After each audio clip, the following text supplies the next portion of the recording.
Good evening, and welcome all. I cannot see the energy here. Good evening. I'm Anshul Khare, your moderator for this evening panel session. I'm working as Director, Product and Business Solutions, spearheading the Nucleus software digital transformation strategy for our Middle East and Africa customers. I'm excited to be here and warmly welcome you all to an enriching conversation on AI. I do like to thank the platform, as in current scenario there is no greater topic of importance having impact on the fields like financial, medical, security and education. As part of this evening session, we will follow the below structure. We will start with the brief introduction of my respected panelist, followed by the panel discussion. We will open up the audience few questions, and at the end segment we will end up with rapid fire round with my esteemed panelist. I think people are still excited about the rapid fire. So moving on, since we have our respected credible CXOs right over here, it's my honor to introduce on my extreme left Mr. Suvo Sarkar. He's a banker with 37 years of experience. He's a senior advisor to McKinsey, MasterCard and IBM. Till 2023, he was the group head of retail banking and wealth management at Emirates NBD. Suvo hosts a popular podcast called Money Majlis, which has won the Best New Podcast in 2024 award category. Thank you very much, Suvo. Good to have you here as part of the panel. Suvo, the last request, would like you to add something about you that audience is unaware of. The fact that I'm a mining engineer is not known to all people, yeah? That's my basic background. Thank you. So moving on to my next esteemed panelist, Mr. Ahmed Murad. He's a dynamic and results-driven Chief Operating Officer and business consultant with a proven track record of leading high-growth organization through strategic transformation, operational excellence, and scalable growth. In his current role as Chief Operating Officer as Astratech, his mission is very important. His mission is to build, to challenge, and to create something that truly matters. And I'm sure with this mission, Astratech is in safe hand. Ahmed, we would like to know, what is one surprising fact about you that is not on the social media? That's always a tricky question to answer, but I think I take pride of learning every day with the people that I'm working with. Maybe that's not something that everyone would like to brag about in such an open forum, especially with the esteemed colleagues there. But it's learning everything. And again, part of the discussion today when it comes to the AI and how we're learning from AI every day, I think this will be more out in the open. Thank you. Great to have you here as part of the panel. Here is my next panelist, Mr. Sudarshan Seshadri, my friend, my ex-colleague from Abu Dhabi Commercial Bank. Mr. Seshadri is a banker with 33 years of experience. He heads the retail banking portfolio for National Bank of Al Quwain. As an experienced and successful consumer banker, he has always believed that an ideal combination of strategy, technology, and operational efficiency is the key differentiator between a good and a great organization.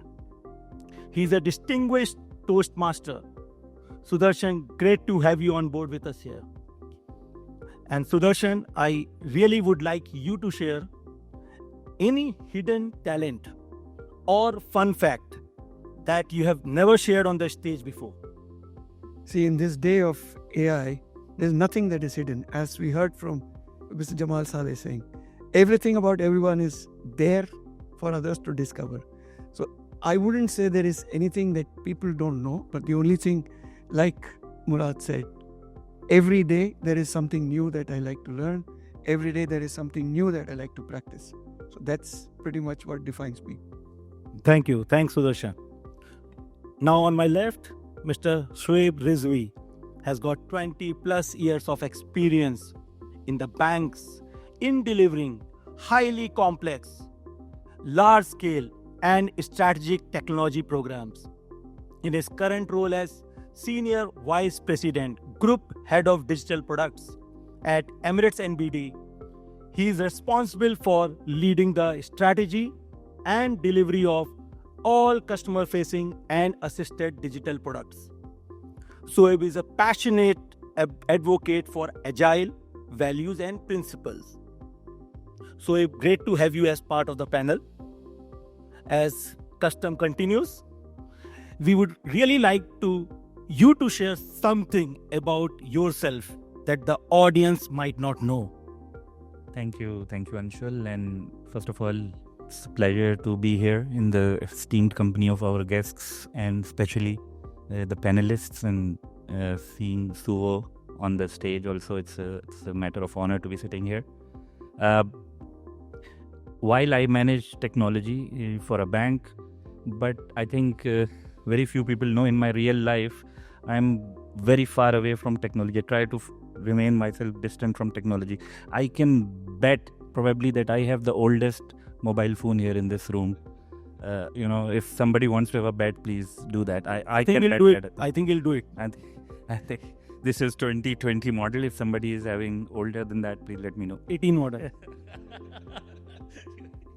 But you will be having the other one, definitely. Single one. I'm talking about the single phone. That's about it. So first of all, a great round of applause for all the panelists. So moving forward, as the financial landscape in the Middle East continues to evolve, the banks are entering a transformative era where human expertise and AI-driven intelligence converge. Especially in the Middle East, the countries like UAE positioning themselves as a global AI investment hub.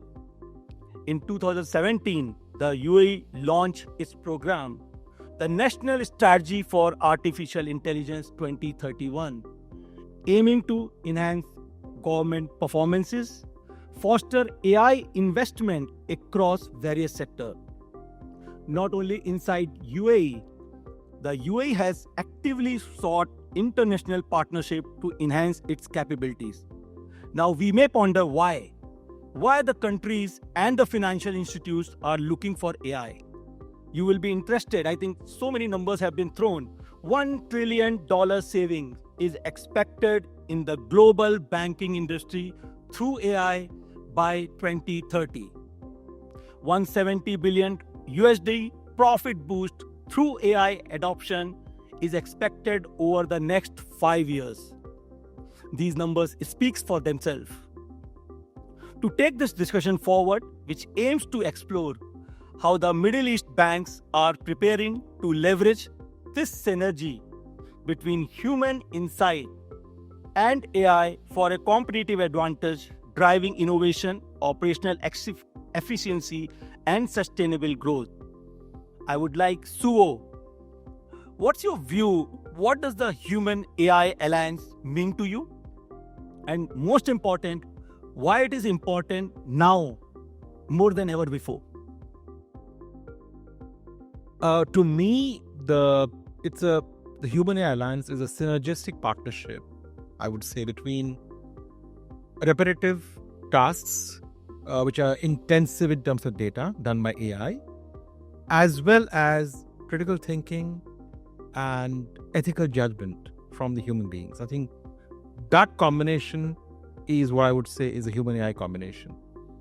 It's very important to not forget the human part of it, because the ethics and the ethical judgment part, as well as the critical thinking part, cannot come from AI, at least not yet. That combination is the synergy that we want. Now, why now, because I think data is just so intense today, it is not humanly possible in any field of industry, whether it's medicine, whether it's banking, whether it is manufacturing, for us to absorb all the data and act on it. I think AI helps there. I was talking to Vishnu earlier. When I started my career 37 years back with Citibank as a branch manager, I was almost 25 years old. I had to balance the checks deposited. I'm from 1987. Yeah, there were checks those days. People checks. Checks are still there. Okay, in this market, there's still checks, and you had to tally the checks along with the deposit slips. I don't know how many of you have done this here. And you actually had a machine to put all that in, and invariably at 2:30 in the afternoon, there would be error of some amount. Correct. Which obviously somebody's written something wrongly or deposit slip was wrong. You went back 10 times because you could not send it to clearing without matching the two.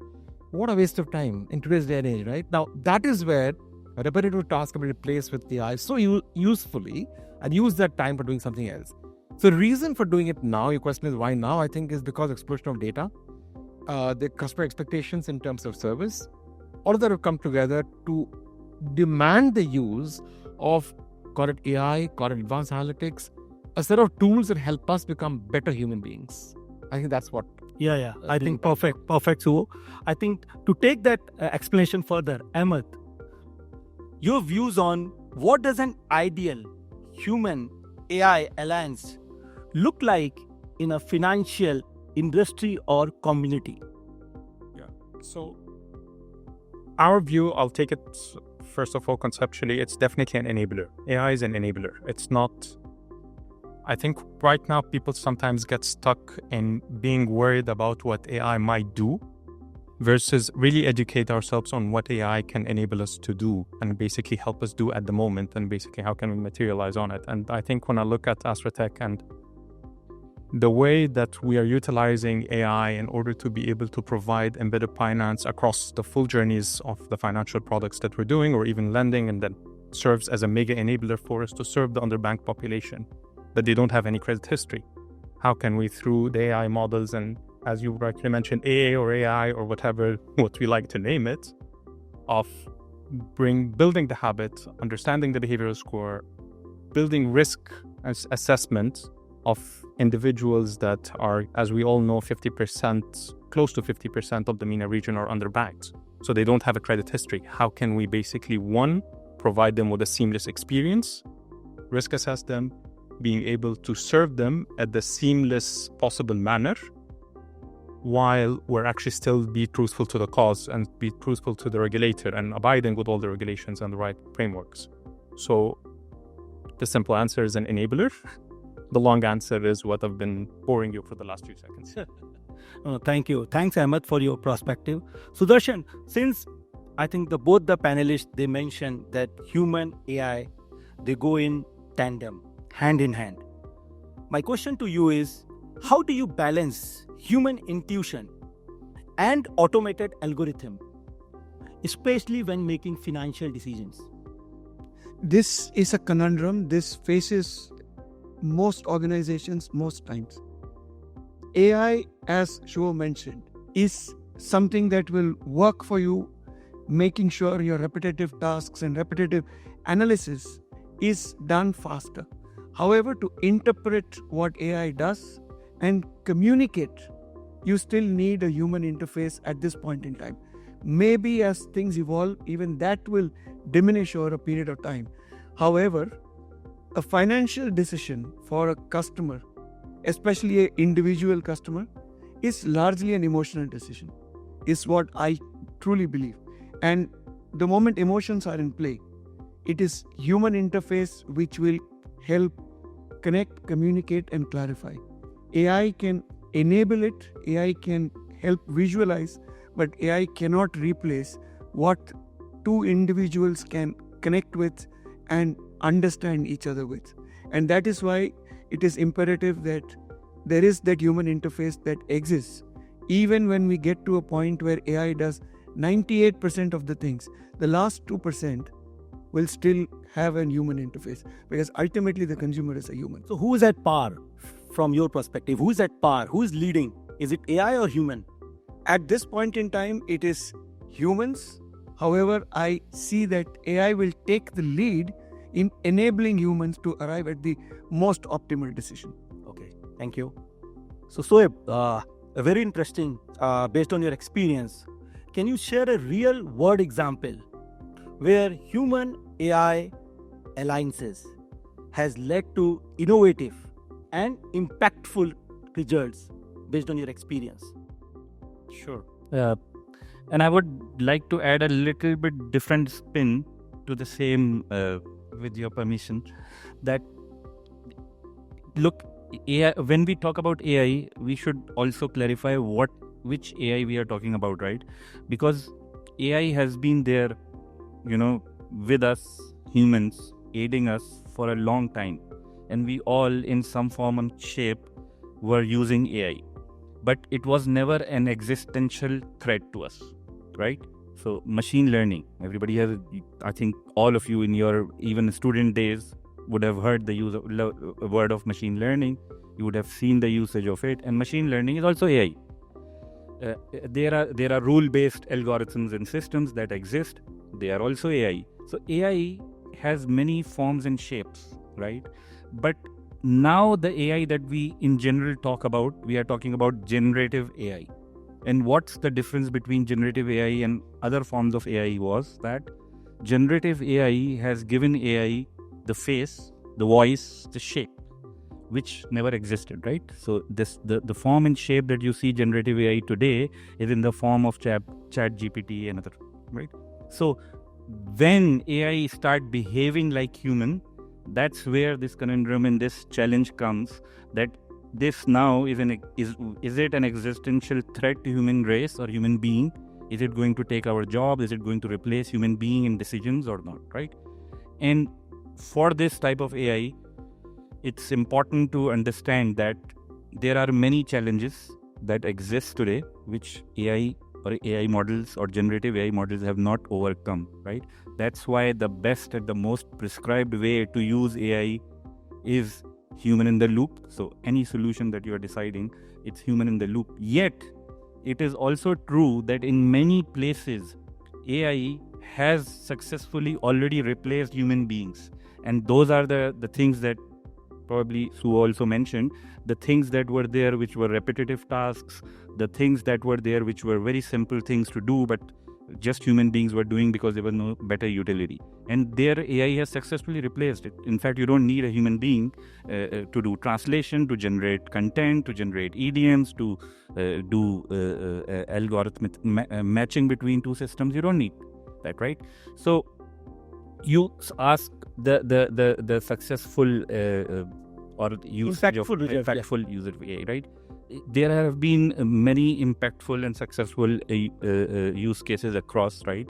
In our industry, outside our industry, internationally, we all know about IBM Watson, how it has aided in the healthcare industry.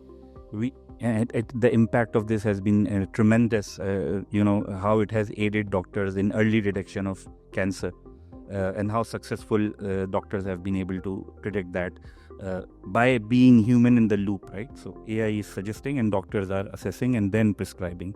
And we have seen JP Morgan Chase's contract intelligence, which does the legal, which actually generate the suggestive for the legalities by reading the contracts and reading the market data. We have seen locally also many use cases where AI solutions have been used by contact centers, by credit for the credit decisioning.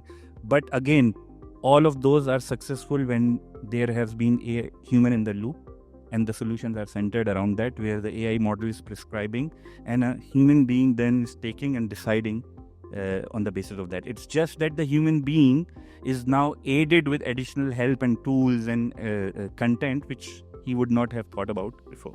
So thank you. Thanks, Soeb. So Sudarshan, I think taking the same the thread forward, there is a word called AI hype, and I think we talk everywhere AI is there. So some leaders even do mention that this AI is simply a trivial coding. It's not a AI.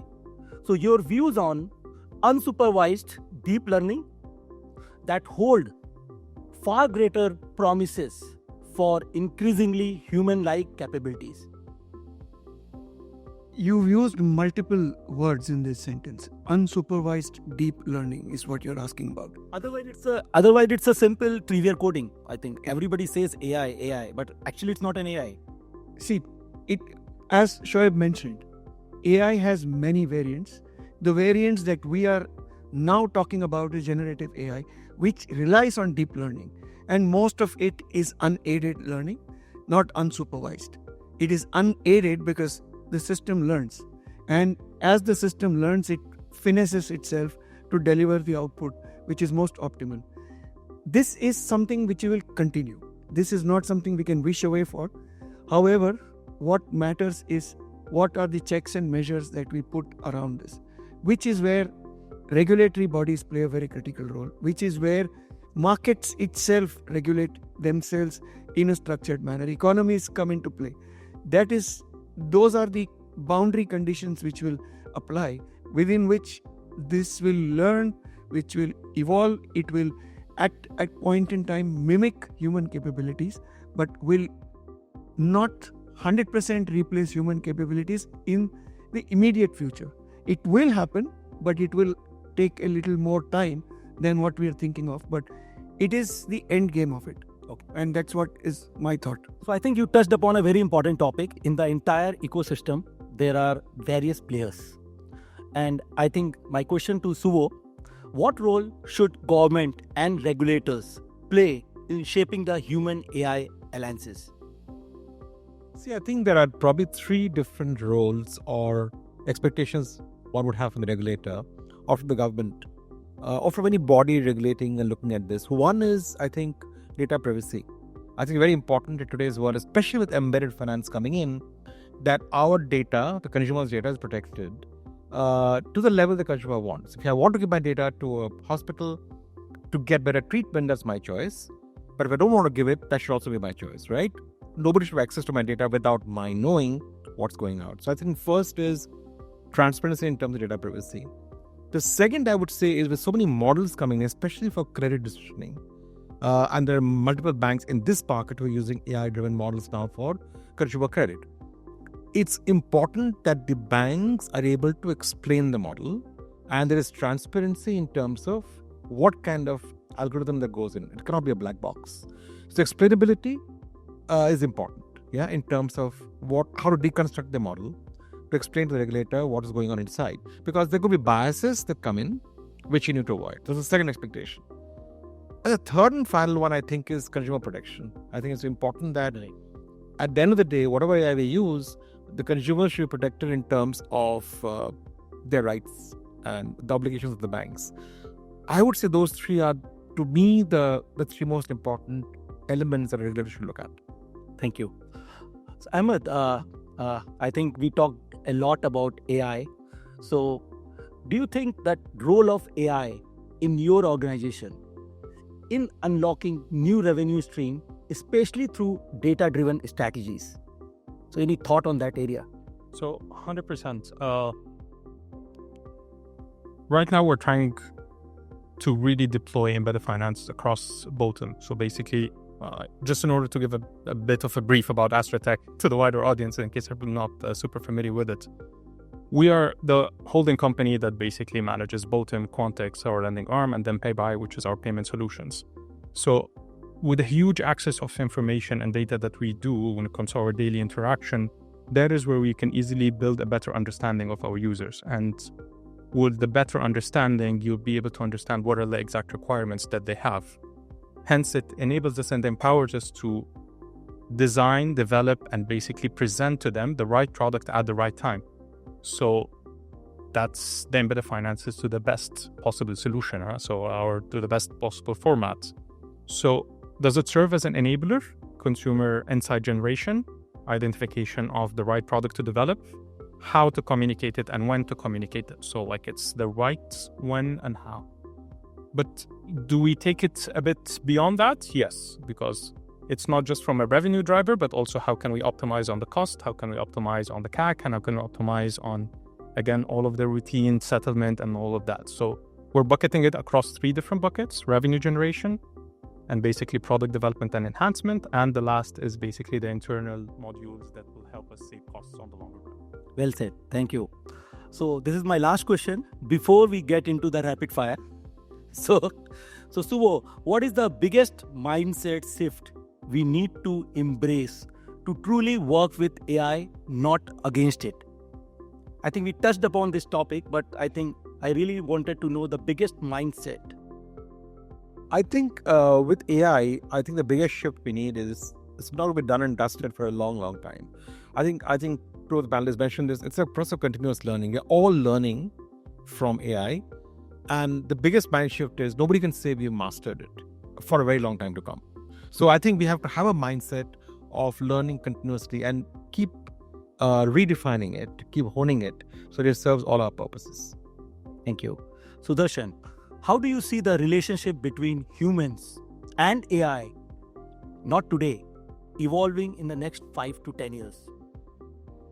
The relationship will continue to metamorphose because the way we consume AI today is, in my opinion, at the ground floor of what it potentially can do. And in 5 years' time, I don't anticipate dramatic shifts. There will be some quantum leaps, but I don't think it will be evolved to the extent that it should be. But in about 15 years' time, I truly believe that the interface, as the example was given by Mr. Vishnu in the beginning, AI can paint a picture for you, and that picture cannot be discerned from whether it was truly a master or an individual. That level of finesse will come. And at that point in time, human interface becomes even more critical because we will need to harness that power to ensure that humans continue to lead AI and not be led by AI. Wishful thinking indeed, but I hope that it happens. I'm not too sure it will, but I hope it happens. Thank you. Thank you. Ahmed, what is one action we can all take today to help strengthen the human AI alliance moving forward? So it's definitely acceptance of the fact that AI is here to stay. So it's not something that we can fight. It's something that we need to understand, accept, and purpose for basically all the opportunities that we see at hand. Good. Thank you. Soeb, I think we talked about the entire ecosystem. There are multiple players we talked about. So what role should each one of us, be it technologists, policymakers, be it users, play in shaping ethical, human-centered AI? All right. What's a difficult one? Okay. So I think policymakers, Suo almost covered. So I completely agree. And of course, what Suo said is right. What policymakers should look for, the 3 most important things that Suo talked about. I want to focus on technologists. So as technologists, right, what is happening today, right, with the advent of all the AI models that exist? There are literally underneath every rock, there is an AI model and something that is being delivered through AI.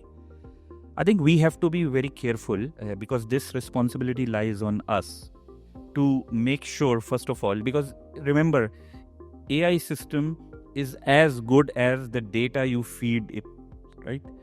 And system, yeah. Exactly. So if you feed it the biased data, the wrong data, the AI model is going to be giving you the biased results and the wrong results, right? So as technologists, our job and our ethical responsibility is to make sure that we look for those biasnesses. We make sure that the data that we are feeding is comprehensive, without any bias, as well as we should also look to make sure that when we design those AI-based systems, right, I will again touch upon that the systems should be, especially the systems which are more targeted towards certain decisioning, whether it's credit decisioning, whether it's in the field of medical, whether it's in the field of agriculture. Those systems must be created, those ecosystems must be created with human in the loop. And that's where some of the human elements which AI is not good with can aid it to that, right? So that's what I believe as technologists, our ethical So response. I think the ethical presence is very important, be it a technology side. Okay, I think thank you from my side. I think we have covered the entire panel discussions. Before we get into the closer, I think this is the last segment and I'm very excited about this. The bell is back. I'll post some rapid fire questions. I think you guys, it's not known to anyone. And you have to be a little bit concise, fast, maybe in yes or no. So start with Suo. AI co-worker or human co-worker? Who is more reliable? Human co-worker. Ahmed, what is one thing AI will do better than us by 2030? All of the processing. Fast, and fast. Yeah, all of the processing and routine work for sure. Sudarshan, if AI had a voice, whose would it be? Mine, of course. Good. So, would you let AI pick your next vacation spot? Yes, why not? Suvo, would you trust an AI doctor? Sorry, I missed. Would you trust an AI doctor? Yes, I think in a few years I will. Ahmed, what should AI make hiring decisions? Hiring. Yeah, now we can. Sudarshan, would you follow a leader who is an AI? Would you follow the leader who is an AI? Are we not already doing it? In most cases, we are, I believe. The Soeb, last one for you. One word to describe the future of human AI alliance. Okay. One word. AI powered human being. With this, a great round of applause for my panelists.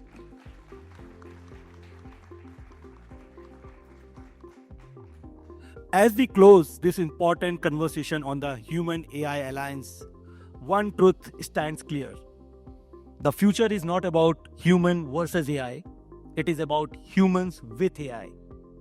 When we combine human intuition, empathy, and creativity with AI speed, scale, and precision, we unlock a great force than the sum of its parts. The future is being written right now, and it's being co-authored by human and machines together. Before we conclude, I would like to take a moment to sincerely thank our respected panelists for sharing their insights, expertise, and thought-provoking perspective today. And to our audience, thank you for your engagement and your presence. A big round of applause for all of us.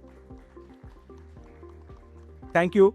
I think in the interest of time, there were some questions I really wanted to take from the floor. If there is any questions to the panelist, you can directly target to the panelist or maybe to the overall group.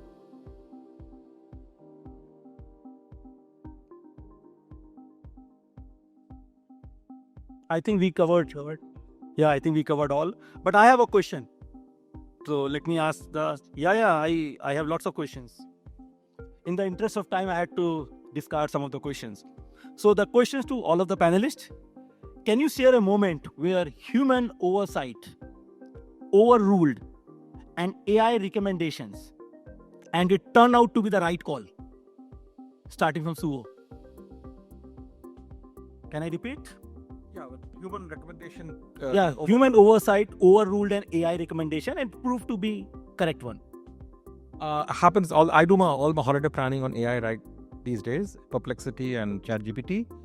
And I mean, very often I would look at the recommendation and then decide that the weather isn't perfect to go to that place, or my driving skills aren't good enough to drive on that mountain. That the AI can't decide. I decide and then choose what I want to do. Sure. Ahmed. Yeah. I think not financially, but I think like everyone tries to beat Google Maps or Waze at one way or the other. And yeah, we always say we're going to beat it by a couple of minutes and we always fail to do it. I think it happens when you come to Taj Exotica. 100%. Well, with the IFC, yeah, always. Sudarshan. Like Sho said, there are many instances where human intuition overrules AI. Most typically, you will find it in the field of medicine, where an experienced doctor will most times overrule AI and treat the way he deems fit. And the GPS example is also very common. Even I did it today and reach here 3 minutes before what GPS told me that I would reach here. So that's a very common example. Perfectly said. Soeb, to you. Well, it happens every day. You know that we work in a financial sector, and some of the email exchanges that happen are sometimes very passionate and very personal. We use Microsoft Copilot. So I typically try to use and see how Copilot would let me respond to an email where there is a big email war is going on. And sometimes the emails that Microsoft Copilot suggests, probably, you know, if I would have sent that email, that would have been my last email in the job. But So just to share, I decided not to. just to say, yesterday I got some different email from your side. With this, thank you everyone.